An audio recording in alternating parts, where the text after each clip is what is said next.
زو سلام تانا تقبلوا نايزا زينا تقرنيا 24 يوتيوب شانل تقتاتلتي كمي تصنحوا لهم على الزحارنا يوم زيناتات بخمس الساعة بكغربوا يوم حابيركم ناتصنحوا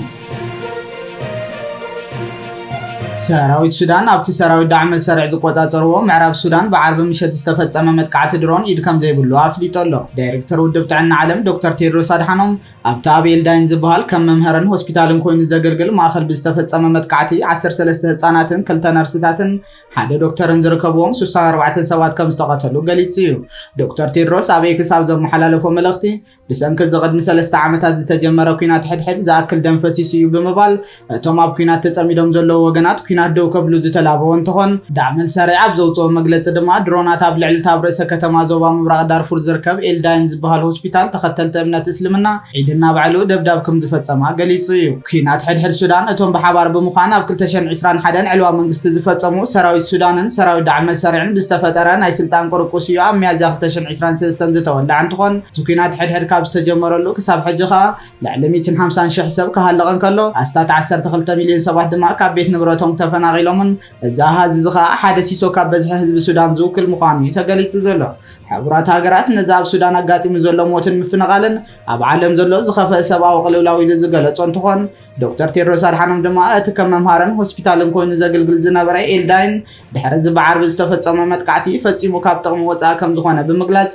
ነታብ ልዕሊ ትካላት ጥዕና ዝፍጸም መጥቃዕቲ ኾኒኑ እዩ ኣብዛ ኣስታት 3 ዓመታት ኣቁፂሩ ዘሎ ኩናት ነዚ ናይ ዓርቢ ሓዊስካ ኣብ ልዕሊ ማእኸላት ጥዕና ብዝተፈጸመ 213 መጥቃዕትታት 2036 ሰባት ተቐቲሎም ኣለዉ ዝበለ እንትኾን ኣስዒቡውን ድሕነት ሰላማውያን ሰባት ሰራሕተኛታት ጥዕናን ሰብኣዊ ረድኤትን ንምሕላው እቲ ኩናት ደው ዝብለሉ እዋን ሕጂ እዩ ትካላት ጥዕና ፈጺሙ ዕላማ ክኸውን ኣይግቦን እቲ ዝበለጸ መድሓኒት ከዓ ሰላም እዩ ክብል እዩ ገሊጹ ዘሎ ዳዕመል ሰሪዕ ኣብ ዘውፅኦ መግለጺ ድማ በቲ ዝተፈጸመ መጥቃዕቲ ላዕለዋይ ደርቢ ናይቲ ሆስፒታል ፈጺሙ ከም ዝዓነወ ብምሕባር ኣገዳሲ ንብረታት እቲ ሆስፒታል ክፍሊ ቀዳማይ ረድኤት ዝነበረን ክፍሊ ሙሉእ ብምሉእ ምዕናው ዝገለጸ እንትኾን ሰራዊት ሱዳን ነቲ ፈጺምካዮ ዝተባሃለ መጥቃዕቲ ኣመልኪቱ ኣብ ዝሃቦ መልሲ ድማ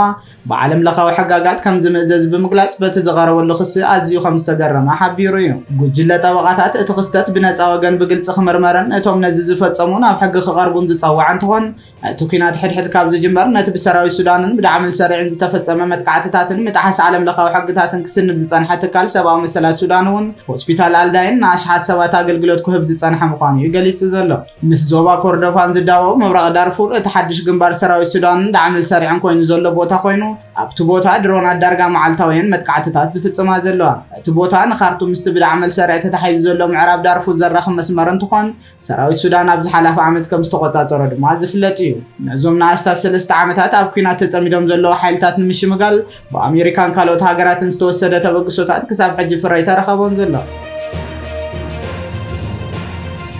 ዝከም ዲልን ከሎ ኣብ ኣሜሪካ ነፋሪትን መኪናን ከም ዝተጋጨዋ ተገሊጹ ኣሎ ኣብ ኒውዮርክ ዝርከብ መዕረፎ ነፈርቲ ላጋርዲያ ነፋሪት ኤር ካናዳ ምስ ሓንቲ ኣብ ዝተፈለየ ፍጻመ ህጹጽ ምላሽ ትህብ ዝነበረት መኪና ምጥፋሕ ድሕሪ ምግጫዋ ዝተዓፀወ እንትኾን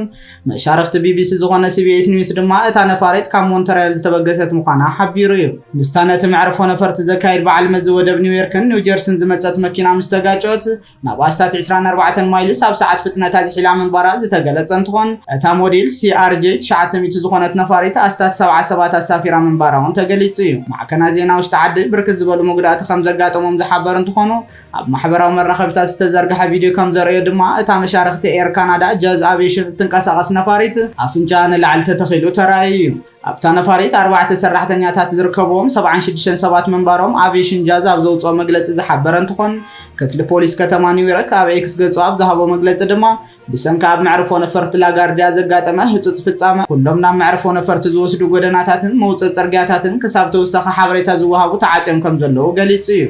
ሃገራዊ ቦርድ ድሕነት መጓዓዝያታ ግዛት እውን መርማሪ ጉጅለ ከም ዘዋፈረ ገሊጹ እዩ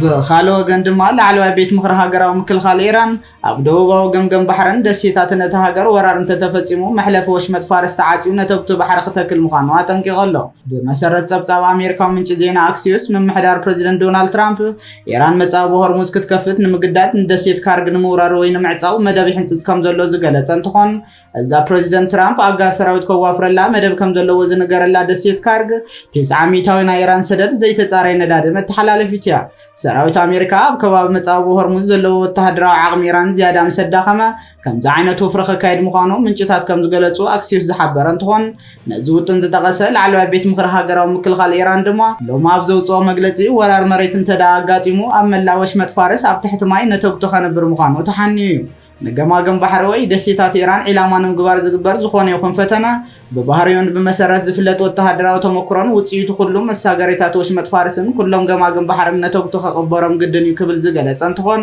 ብተወሳኺ ካብ ገማግም ባሕሪ ዝፍነዉ ተንሰፋፊ ነተግቶ ሓዊሱ ዝተፈላለዩ ዓይነታት ነተግቶ ባሕሪ ከቕበሩ ምዃኖም ኣብቲ መግለፂ ኣጠንቂቑ እዩ ወሲኹ ድማ በዚ መንገዲ መላእ ወሽመጥ ፋርስ ምስ መጻወ ሆርሙዝ ብዝመሳሰል ኩነታት ንነዊሕ እዋን ክጸንሑ እዩ ዝበለ እንትኾን እዚ ድማ እቶም መጥቃዕቲ ዝፍጽሙ ሰባት እዮም ሓላፍነት ክስከሙ ክብል እዩ ገሊጹ ዘሎ ኣብ 1980ታት ልዕሊ 100 ዝኾኑ ኣብ ባሕሪ ዝተጻወደ ነተግቲ ዘብርዕኑ ሓይሊ ባሕሪ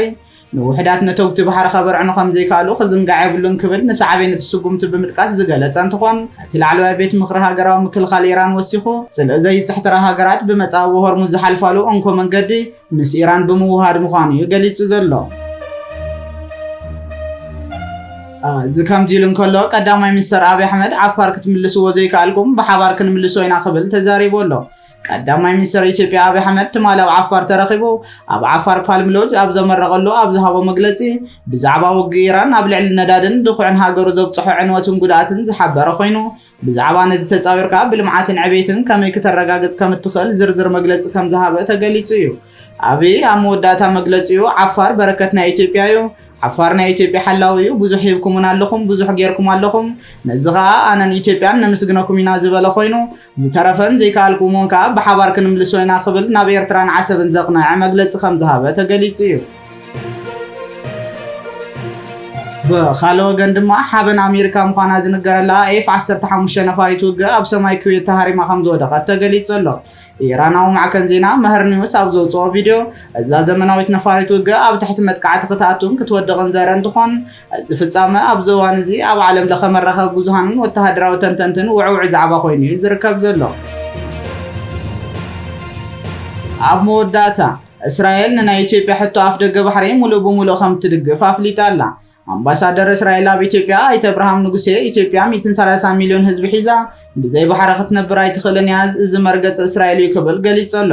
ኢትዮጵያ ኣብ ደገ ባሕሪ ክህልዋ ናይ እስራኤል ካብ ቀደም ዝጸንሐ ናይ ነዊሕ ግዜ ፖሊሲ ምዃኑ እውን እዩ ኣረጋጊጹ ዘሎ እቲ ኣምባሳደር ወሲኹ እዚ መግለፂ እዚ ናይ ውልቀ ርእይቶ ዘይኮነ ወግዓዊ ፖሊሲ መንግስቲ እስራኤል ምዃኑ እውን እዩ ሓቢሩ ዘሎ እዚ ከም ዘሎ ኮይኑ እስራኤልን ኣሜሪካን ብዕለት 28 ለካቲት 2026 ኣብ ልዕሊ ኢራን ኩናት ድሕሪ ምውላዕን ኢራን ንመጻወ ሆርሙዝ ዓጽያት ምህላዋ ዝፍለጥ ኮይኑ ኤርትራውያን ባሕረኛታት እውን ኣካል ናይ ትዕጽዋ ብምዃን ኣብ ማእኸል ባሕሪ ተዓጽዮም ምህላዎም ፕሬዚደንት ማሕበር ባሕረኛታት ኤርትራ ወጻኢ ምስ ማዕኸናት ዜና ሓበሬታ ቢቢሲ ኣብ ዝገበሮ ቃለ መሕተት ገሊጹ እዩ ፕሬዚደንት ማሕበር ባሕረኛታት ኤርትራ ኣብ ወጻኢ ቺፍ ኢንጂነር ፓውሎ አንቶኒዮ ኣብ መግለፂኡ እቲ መዓልታዊ ልዕሊ 130 መራኸብ ዘንግድ ዝነበረ ወሽመጥ ኣብ ዝሓለፈ ልዕሊ 18 መዓልታት 105 መራኸብ ጥራይ ከም ዘንገደ ዝጠቐሰ ኮይኑ እዚ ምዕፃው ወሽመጥ ሆርሙዝ ንብዙሓት ሃገራት ጸሊዩ ምህላው ድሕሪ ምጥቃሱ ኤርትራውያን ባሕረኛታት እውን ኣካል ናይቲ ሳዕቤን ብምዃን ኣብ ባሕሪ ተዓጊቶም ከም ዘለዉ ይገሊጹ እቲ ኩናት ካብ ዝጅምር ክሳብ ሎሚ ኣብ ዝሓለፈ ልዕሊ 2 ሰሙናት ጥራሕ ልዕሊ 2000 መራኸብ በቲ ወሽመጥ ክሓልፋ ይግባእ ምንባሩ ዝጠቐሱ ኮይኖም ይኹን እምበር ኢራን ንምንቅስቓስ እተን መራኸብ ዝገቲ ውሳነ ምሃባ ነቲ ኩነታት ኣሸጋሪ ገይርዎ ምህላው እዮም ዝገልጹ ድሕሪ ምዕፃው መትረብ ሆርሙዝ ዋጋ ነዳዲ ካብ $67 ናብ $100 ተጸጊዑ ምህላው ዝፍለጥ ኮይኑ ኣብ 2011 ብተመሳሳሊ ኢራን ናብ ልዕሊያ ዝወረደ እገዳ ንምሃብ ዝወሰደቶ ስጉምቲ ምዕፃው መትረብ ሆርሙዝ ዋጋ ነዳዲ ናብ ልዕሊ $80 ንበርሚል ክዓቢ ገይርዎ ምንባሩ ዝዝከር እዩ